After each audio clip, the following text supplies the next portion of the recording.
The Australian share market has seen a small rise with a rise of 0.1%. In particular, we are seeing energy stocks bouncing back after oil prices broke their 12-day losing streak. We're also seeing consumer discretionary stocks doing well on the market, with the sector up by 1.2%. The Aussie dollar has jumped to 72.8 US cents on the back of stronger job numbers for October.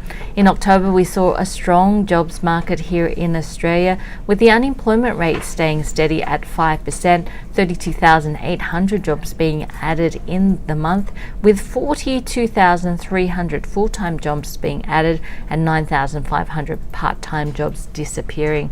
So all in all, it looks like still some strength in the Australian economy outside of housing, but that tighter jobs market has been impacting on contracted work.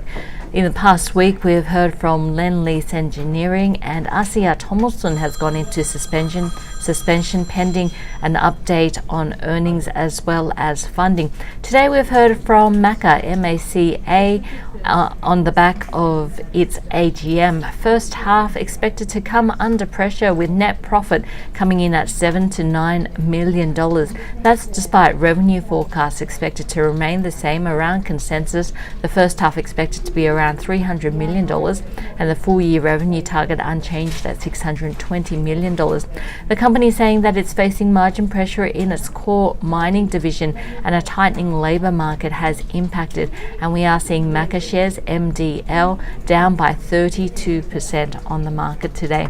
We've also heard from GrainCorp, with its full year underlying EBIT coming in at the upper end of guidance. The company had been guiding EBIT between $255 to $270 million, the result coming in at $269 million.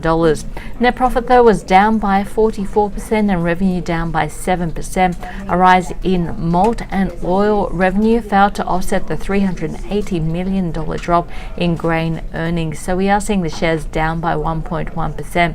And G8 Education has jumped by 9% after saying that it expects full year earnings to come in between $136 to $139 million. That confirms its previous guidance that it does expect to see a jump back in earnings in the second half, and the shares are doing well on the market today.